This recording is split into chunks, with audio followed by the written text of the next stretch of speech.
So to be honest, I think the worst horror movie that I watched over this last month, December, was Grave Robbers. This is from 1989. It's part of kind of a trilogy of movies made by Mexican horror filmmaker Ruben Galando Jr. Now, Vinegar Syndrome, a little while back, released all three of these. I bought them, and for some reason, I watched these two, Cemetery of Terror and Don't Panic, kind of right away. I really enjoyed both of them. And then Grave Robbers sat on my shelf forever. Well, I finally checked it out over the last month, and it's definitely my least favorite of the three. So Grave Robbers is about... What's it about again? Okay, this movie's kind of forgettable. So the movie it's about grave robbers.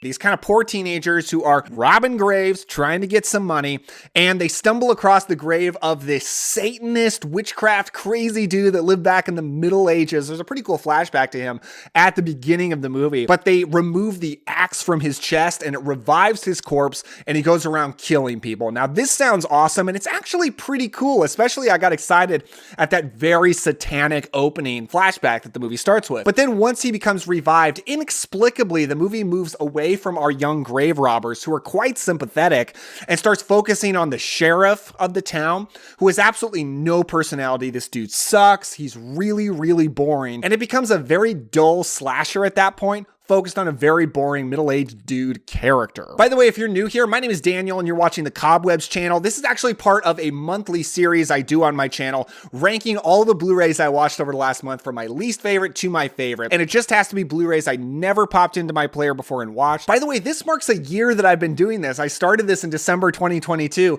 Here we are, December 2023. So this is like a birthday for the series. Should we throw a party?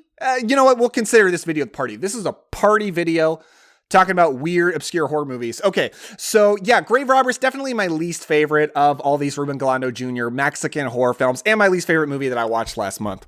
Next up, okay, so my last video on the channel is me reviewing this new box set from Severin Films, DANZA Macabre Volume 2. I also reviewed Volume 1 way earlier in the year. They just released Volume 2. So I'm going to be talking about all the movies that I watched in that set in this video again, starting off with They Have Changed Their Face, which is, of course, an Italian horror film. This one's from the 70s. As most of them are. It's about a guy who works in middle management for a company. His boss tells him the owner of the company wants to see him at his country house.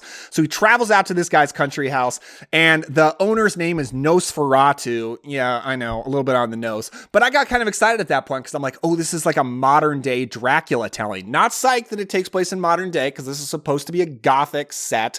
This is not a very Gothic movie aesthetically. But he goes off to this guy's house and discovers that he's a vampire, but only in the way that, like, this movie's analysis is capitalists are vampires, and capitalism turns you into a vampire, and the companies that you work for are sucking the life out of you by, like, you know, working you too hard, I guess. And I found it to be a really dumb analogy. Look, I'm not saying that jobs never suck the life out of you, because I've had jobs in the past, thankfully not now, but I've had jobs in the past where it felt like that. I know people who work for really terrible companies who treat them badly, and it sucks. But for a vampire movie, it felt lame and disappointing. Next up on my list, what is this number? I had 13 to start with, 13 and 12. So we're at number 11, just outside the top 10. And this is another one that came in that DANZA Macabre Volume 2 box set. This is the 4K release of Castle of Blood. First of all, talking about the transfer, this was not a great looking transfer. It looked fine, but no better than any Blu-ray. I've seen a lot of 4Ks that look much, much better.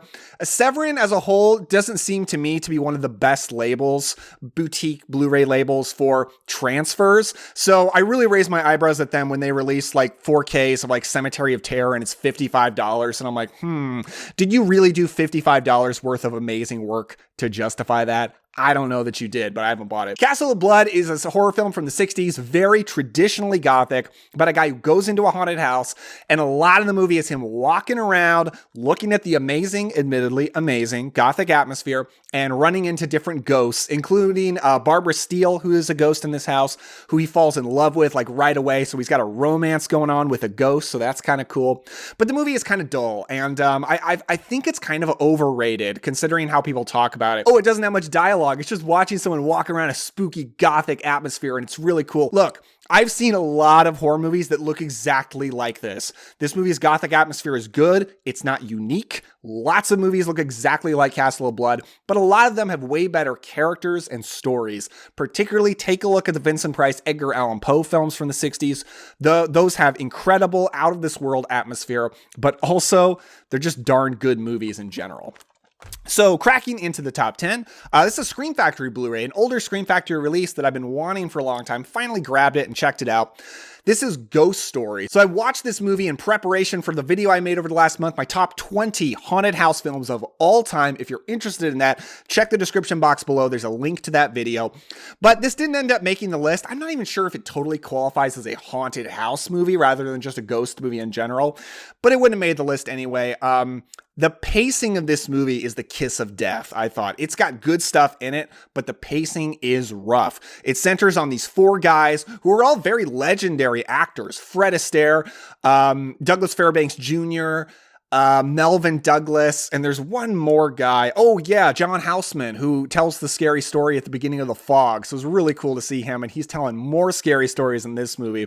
So for a Fog nerd like me, that was pretty darn cool. But they have this club where they get together and tell ghost stories to each other. When I'm an old man, that's definitely what I want to do. If you want to be in my old man or woman, it's all good. Tell spooky stories when we're like in our 70s. Hit me up in the comments and we'll set something up in like 50 years. They're telling spooky stories, but one of them turns up dead, and they figure out, them in collaboration with the dead guy's son, who's played by that guy that's in Body Double and Nightmare on Elm Street 3. What is that guy's name? Craig Wasson. Not one of my favorite leading men of all time, but he's fine in this movie. They figure out is the ghost of this woman who these old men severely wronged when they were young. And at that point, it starts turning into flashbacks to that story. And those parts are great. This young woman is played by Alice Krige. Oh my God, guys. Oh my God. Alice Krige. Okay. I put this movie on thinking, oh wow, all these legendary old Hollywood actors I like, you know, Fred Astaire, awesome. I didn't even notice these guys. I barely noticed anyone in this movie other than Alice Krige. I fell very much in love with her watching this. She's so magnetic and alluring, like it's just crazy. And like, I feel like I mainly know Alice Krige from being the Borg Queen in Star Trek First Contact. Ooh, not so appealing in that movie, or appealing in a weird way that makes me slightly uncomfortable. But yeah, I really loved Alice Krige in this movie. When she's on screen, when it's on those flashbacks, thought it was really good. The rest of it's deathly slow in not a very good way. Doesn't have the best ending. Still makes the top 10 on this list of 13.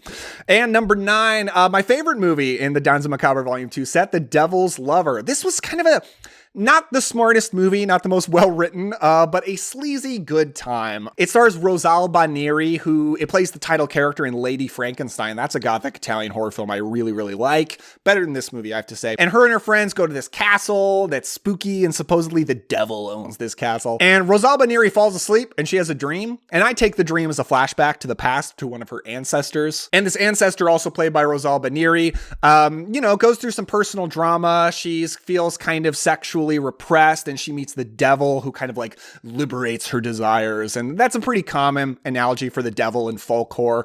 This is in a Gothic box set, but I think it's much, much more folk horror. But I didn't mind that because I love folk horror. And Devil's Lover is a pretty good time, though clearly not a very well-written script. But also, I forgot to say this in my review, but this is the best looking transfer on that DANZA Macabre Volume 2 set. Yes, there's a 4K in this set. This is a Blu-ray, but I thought this was the most impressive looking movie. So beautiful, so crisp. The colors really popped. I really liked looking at this. It was just a great looking movie. And okay, so almost everything on this list are horror movies, because that's just been the mood that I've been in. Weird, obscure horror movies, because I'm a weirdo. I'm weird. I'm a weirdo. I don't fit in. But I do have a couple of Christmas movies in here because, hey, Christmas was over the last month. I made a Christmas video, had to check out some Xmas movies. And next up is Christmas in Connecticut. We won't spend too long on this. I know you're not in the mood for Christmas movies right now, nor am I. The way I describe Christmas in Connecticut is it's like a Hallmark Christmas movie, but if Hallmark movies were made by like the top talent in Hollywood, like if a Hallmark Christmas movie came out starring Margot Robbie, that's like the equivalent of Christmas in Connecticut starring Barbara Stanwyck. Really fun, funny. Barbara Stanwyck is great in this movie. movie. The Laughing Dead is a Vinegar Syndrome movie that I checked out, and I really, really enjoyed. This is not exactly a Mexican horror film, but most of it takes place in Mexico. But it is about, oh gosh, this is another one I'm going to have to try to figure out how to describe it. It's about a priest who's losing his faith, who reunites with a nun that he had an affair with, but she's not a nun anymore. She quit. He didn't quit, though. He's still a priest. But she now has a son who is his son. This son is the most like foul-mouthed little brat you've ever seen in your life. It's actually pretty hilarious. And there's weird stuff going on. I guess I would describe this as a folk horror movie. Kind of satanic, but not really satanic, more like Aztec gods. That's it. Aztec gods. This one cult leader is trying to connect with and kind of turns people around into zombies through this weird. This is a hard movie to describe. It doesn't always make a ton of sense, but I enjoyed it. It's a movie where clearly most of the effort went into the special effects. The special effects are great. Everything that you see on the cover and that you see back here, the movie delivers. Okay, sometimes Vinegar Syndrome puts things on the slipcover that it doesn't really deliver on. This one does. You get tons of crazy special effects. And there's a making of documentary on this. I really, really enjoyed. It was just great getting to hear all those people. One of my favorite parts was at the end. The leading man says, "Oh, what was my favorite part of making the movie? Having an affair with the leading lady." And I was like, okay, yeah, we're just going for it. We're saying everything. It's a candid making of with a lot of the people involved, like most people, and I thought it was really good. Next up, what number are we on? Okay, 13, 12, 11, 10, 9, 8, 7, 6. Number 6, we have got Criterion. Okay, we got the Criterion release of 3 Todd Browning horror films. Now, I mainly picked this up because I love the movie Freaks. I think it's fantastic. 1930s pre-code horror film that's pretty messed up and really goes for the throat. And I've had it on DVD for so long. I've been waiting for it on Blu-ray. Here we are. But I haven't watched Freaks on this set yet because I've seen it many times. I checked out The Unknown, which is a silent Todd Browning horror film that I had never seen before, and I really liked it. Speaking of like this video if you're enjoying it. You like that? You like how I fit that plug in there? Very organically. It's starring Lon Chaney, but Lon Chaney Sr., because he was a huge star back in the silent era. Huge star. And he stars as a circus performer who's actually on the run from the law and has changed his identity. And one way that he's changed his identity is, but you know what? Actually, I'm not going to spoil this movie so much. Here's the thing. When I went into this movie, I knew like the entire plot because I've heard people talk about this movie before, like on podcasts or YouTube channels or whatever.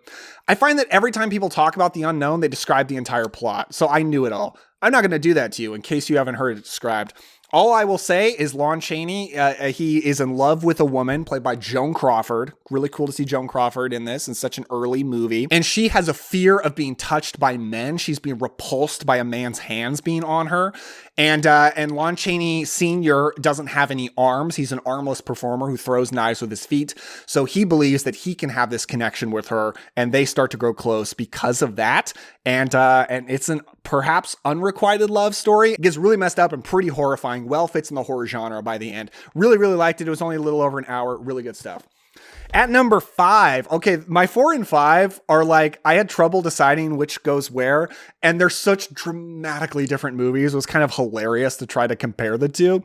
But where I ended up landing is on number 5. I've got Blood Delirium. This is a Vinegar Syndrome movie that I picked up in the recent Black Friday sale. If you want to see my whole haul from the Black Friday sale, link in the description below. You can check that out. But it's starring a legit actor. It's starring John Philip Law, who I know primarily as Sinbad in the best Sinbad movie, The Golden Voyage of Sinbad. Awesome action adventure movie with Ray Harryhausen monster effects. And he plays this artist whose wife passes away at the beginning. He is destroyed by this. He was extremely devoted to his wife. Big wife guy for sure. But then along in the movie, he meets this woman who's a concert pianist who looks exactly like his wife. And he believes that she is like a reincarnation. They always describe in this movie as the two people are two flames that come together and become one flame. That's the analogy that's said like a million times in this movie.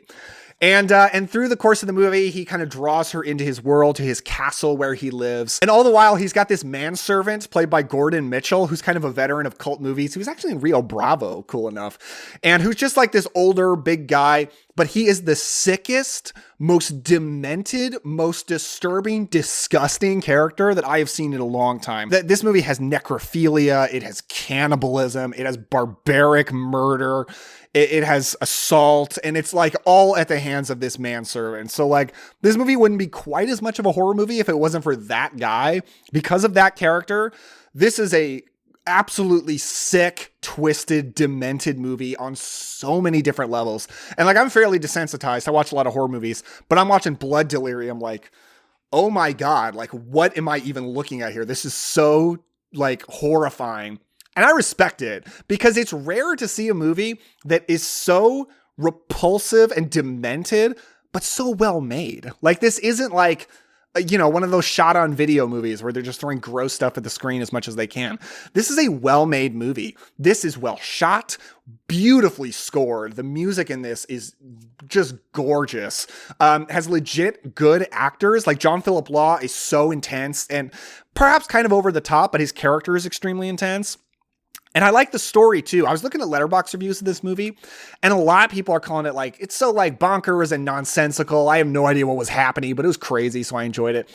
And I have to question if those people were paying attention. I feel like there's this plague among cult film fans, horror film fans, that it's everywhere, where people just describe everything as bonkers, as like nonsense, like, oh, it doesn't make any sense, but it's fun, blah, blah, blah. Not every weird, crazy movie is nonsensical, okay? Some of them have good scripts, and I think Blood Delirium actually does have a pretty good script. The one thing I wasn't quite sure about in this movie is, for a while, his motivation is a very Vertigo-like thing, where he's trying to sort of form this woman into the image of his dead wife. But then at a certain point, his motivation changes and he gets much more obsessed with his work, his painting, particularly with what the color of blood can do for his paintings. And can he get more blood to paint with?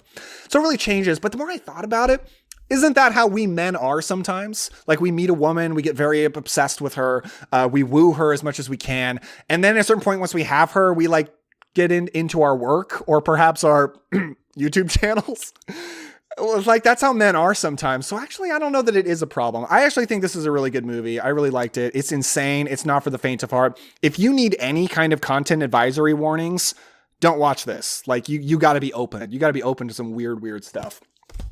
And then a complete flip side, other Christmas movie that I checked out was It Happened on Fifth Avenue. This is the Warner Archive Blu-ray, 1940s romantic. Well, it starts out as a romantic comedy, but at a certain point, it becomes much more about the two older men. It's very much about a housing crisis that happened after World War II when the soldiers came back and there just wasn't enough places for them all to live, which is a pretty crazy kind of a problem that happened.